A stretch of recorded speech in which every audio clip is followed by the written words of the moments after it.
Hi, you guys, and welcome to Through Evangelist Eyes.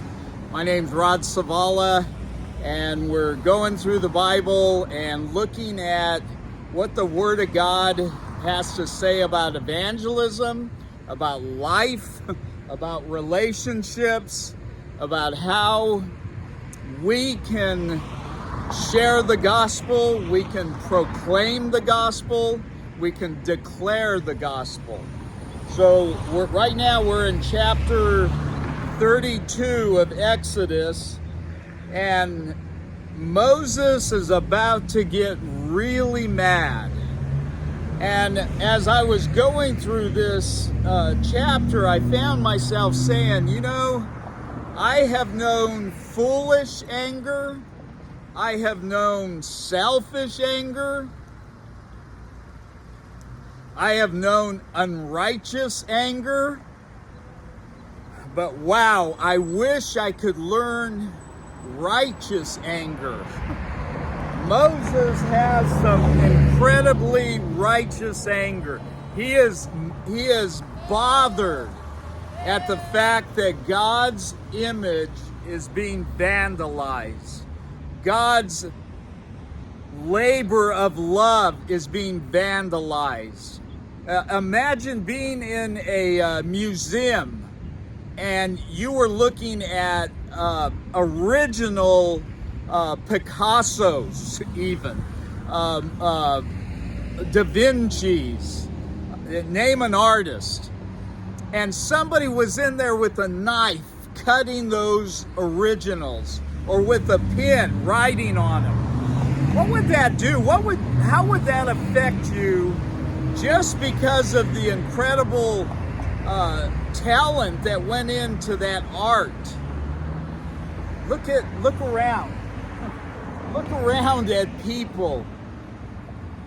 Every person you and I come in contact with is a creation of God, part of God's artwork.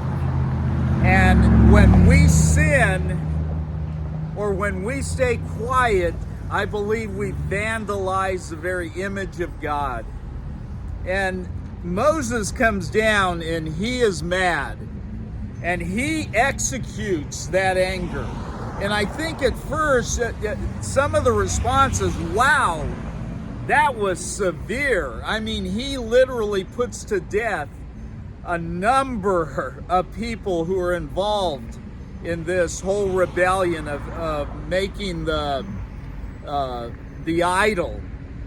And the New Testament talks about putting something to death, right? And in Romans chapter 8, let me turn there. It says, so then, this is chapter 8, verse 12. So then, brethren, we are under obligation, not to the flesh, to live according to the flesh. For if you are living according to the flesh, you must die. You must die. Am I living? Is my life just controlled by my fleshly desires? But if by the Spirit you are putting to death the deeds of the body, you will live. You know, the worst thing that can happen, I even in the streets at the colleges sometimes, I will ask, what's the worst thing that could happen to you? And without a doubt, the number one answer is you could die. Go ask 100 people. You're going to get a high amount that are going to say, I could die. That's not the worst thing that can happen to you. It's not.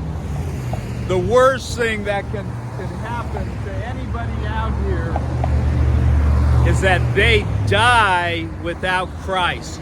Even if they live without Christ, and they're alive on the day he comes, and they have said no to him, and they have never tasted death, the worst thing that could happen is that they don't get right with God. That's the worst thing.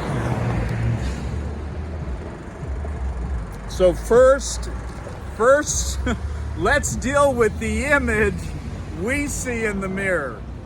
before we want to get angry at others, because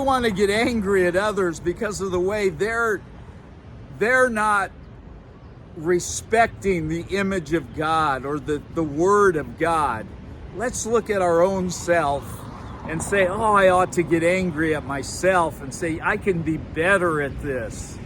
Oh my gosh, I hope that we will first clean up as much as we can in our own lives, get right with friends, family, strangers, get right with those who are near to you and far away.